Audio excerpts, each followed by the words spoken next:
আওয়ামী লীগের আমলে আমাদের কোনো মামলা গ্রহণ করা হয়নি।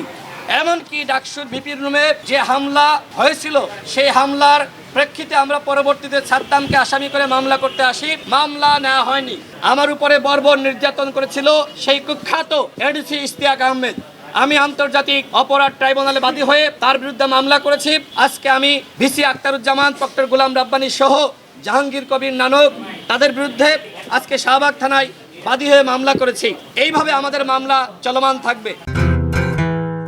প্রিয় সাংবাদিকবৃন্দ, আজকে গণ অধিকার পরিষদের সাধারণ সম্পাদক জনাব রাশেদ খান, তৎকালীন ঢাকা বিশ্ববিদ্যালয়ের শিক্ষার্থী এবং আজকের মামলার ভিকটিম, কোটা সংস্কার আন্দোলন 2018 সালের নেতৃত্বদানকারী, তিনি একটি এজাহার দাখিল করেছেন অফিসার্স ইনচার্জ শাহবাগ থানা বরাবরে। তো এই এজাহারের মূল যে বিবরণ সেটি হচ্ছে 2018 সালে কোটা সংস্কার চলাকালীন 8ই এপ্রিল আপনারা জানেন ঢাকা বিশ্ববিদ্যালয়ের তৎকালীন ভিসি জনাব ডক্টর আখতারুজ্জামানের বাসভবনে অগ্নিসংযোগ, ভাঙচুর এবং হামলার ঘটনা ঘটে। সেই ঘটনার প্রেক্ষিতে আজকে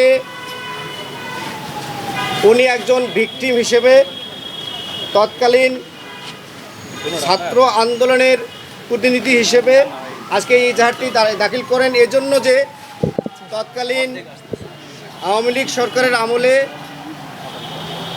যারা এই অধিকার আন্দোলনে যুক্ত ছিলেন তাদের কোনো মামলা, তাদের কোনো অভিযোগ থানায় নেওয়া হয়নি। আপনারা জানেন যে ক্রিমিনাল অফেন্স ঘটলে যে কোনো সময় তার প্রতিকার চেয়ে মামলা দায়ের করা যায়। তৎপ্রেক্ষিতে তিনি আজকে নিজে উপস্থিত হয়ে এই শাহবাগ থানায় এজাহারটি দাখিল করলেন। এই মুহূর্তে কথা বলবেন কোটা সংস্কার আন্দোলনের 2018 সালে তৎকালীন আহ্বায়ক, বর্তমান গণ অধিকার পরিষদের সিনিয়র যুগ্ম সাধারণ সম্পাদক জনাব হাসান আল মামুন।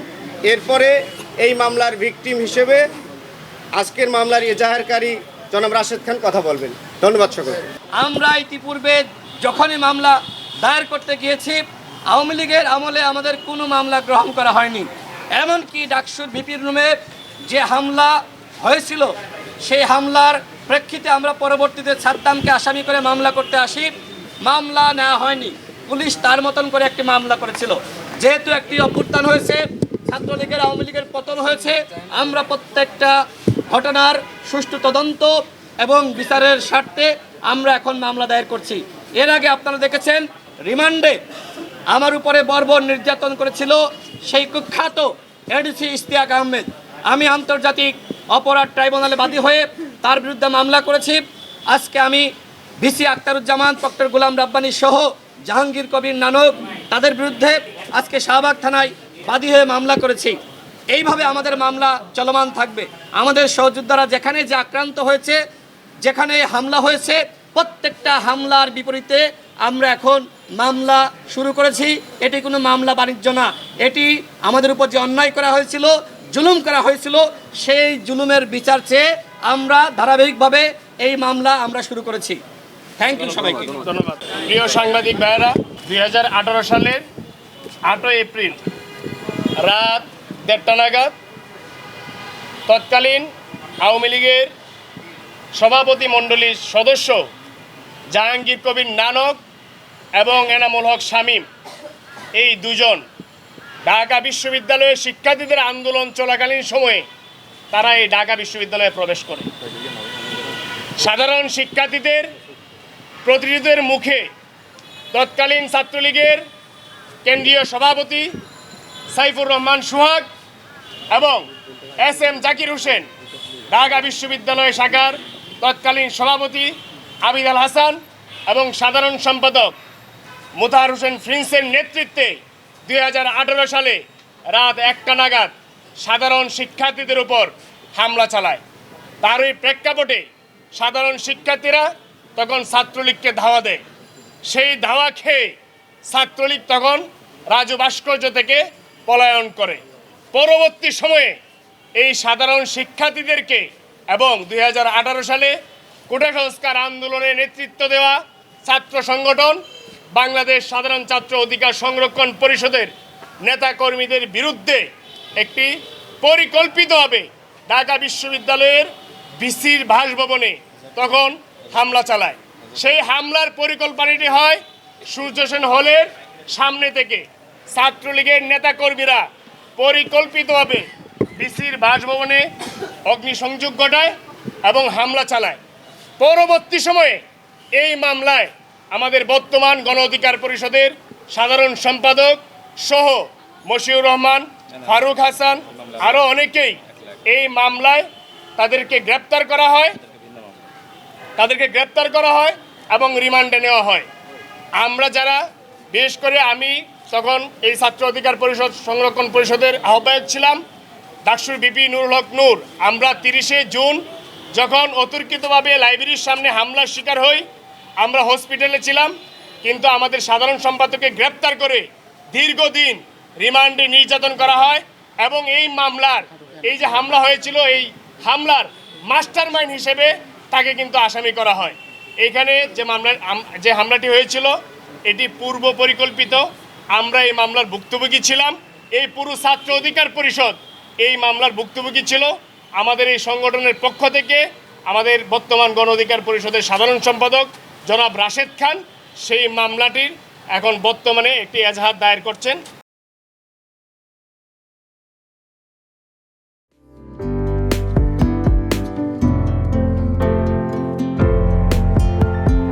পহেলা জানুয়ারি 2025 ইউটিউব জার্নালিজমের অগ্রদূত changetv.press 6 বছর পেরিয়ে পা রাখল গর্বিত চেঞ্জ টিভির 6 বছর পূর্তি উপলক্ষে আমি আন্তরিক ধন্যবাদ জানাচ্ছি। এই চ্যানেলটি সত্যিকার অর্থে মানুষের অন্তর এবং মন নিয়ে কাজ করে, জনগণ নিয়ে কাজ করে, জনগণ থেকে জানতে চায় এবং সেই জানতে চাওয়া বিষয়টি সর্বমহলে পৌঁছে দেয়।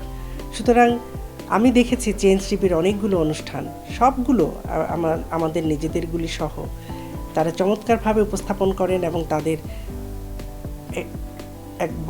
একটা বড় ধরনের তাদের দর্শক রয়েছে। সকলকে শুভেচ্ছা জানাচ্ছি চেঞ্জ টিভির সাথে থাকবার জন্য এবং ভবিষ্যতেও চেঞ্জ টিভি আমরা যা বলতে চাই, আমরা যা করতে চাই সেই বিষয়গুলো নিয়ে আমাদের সাথে থাকবে এবং রাষ্ট্রের সাথে থাকবে, জনগণের সাথে থাকবে। এমনি একটি পরিবর্তনের মধ্য দিয়ে, স্বপ্নের মধ্য দিয়ে চেঞ্জ টিভি এগিয়ে যাক, সেটাই আশা করছি আজকে তাদের 6 বছর পূর্তিতে। ধন্যবাদ সকলকে। changetv.press এক ফোঁটা হলুদও নেই।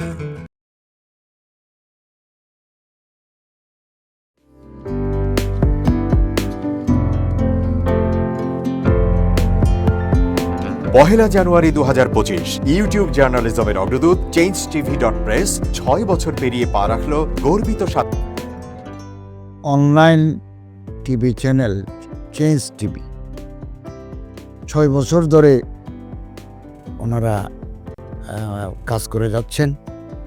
ইতিমধ্যে জনগণের হৃদয়ে স্থান করে নিয়েছেন। প্রায় 22 লাখ সাবস্ক্রাইবার আছে। আর যে কোনো অনুষ্ঠান 10 লাখের মতো মানুষ এটা প্রতিদিন মানুষ দেখে থাকে। আমিও এই চ্যানেল নিয়মিত দেখি। তো চেঞ্জ টিভির পক্ষে আমির মোমিনুল মানিক সাহেবের উপস্থাপনা, প্রশ্নের ধরন, এগুলো জনগণ দেখতে চায়, শুনতে চায়। আমি চেঞ্জ টিভির উত্তরোত্তর সমৃদ্ধি কামনা করছি।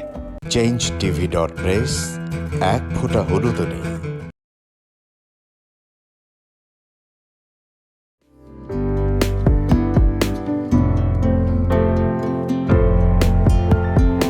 পহেলা জানুয়ারি 2025 ইউটিউব জার্নালিজমের অগ্রদূত changetv.press 6 বছর পেরিয়ে পা রাখল গর্বিত বিসমিল্লাহির রহমানির রহিম। পহেলা জানুয়ারি 6 বছর পূর্তি হলো চেঞ্জ টিভির। গত 6 বছর ধরে বাংলাদেশের আনাচে কানাচে থেকে এবং গুরুত্বপূর্ণ সকল খবর ইন্টারভিউজ নিয়ে আসছে আপনাদের সবার জন্য চেঞ্জ টিভি। আপনারা সবাই লক্ষ লক্ষ ফলোয়ার্স এতদিন ধরে ফলো করেছেন, চেঞ্জ টিভি আপনাদেরকে সঠিক বার্তাটা দিয়েছে। আমি আশা রাখি এরপরও বছরের পর বছর তারা এরকম সঠিক বার্তা দিয়ে যাবে এবং লক্ষ লক্ষ থেকে কোটি কোটি জনতা তাদের ফলোয়ার্স হবে। তাদেরকে সাধুবাদ জানাই। changetv.press, এক ফোঁটা হলুদও নেই।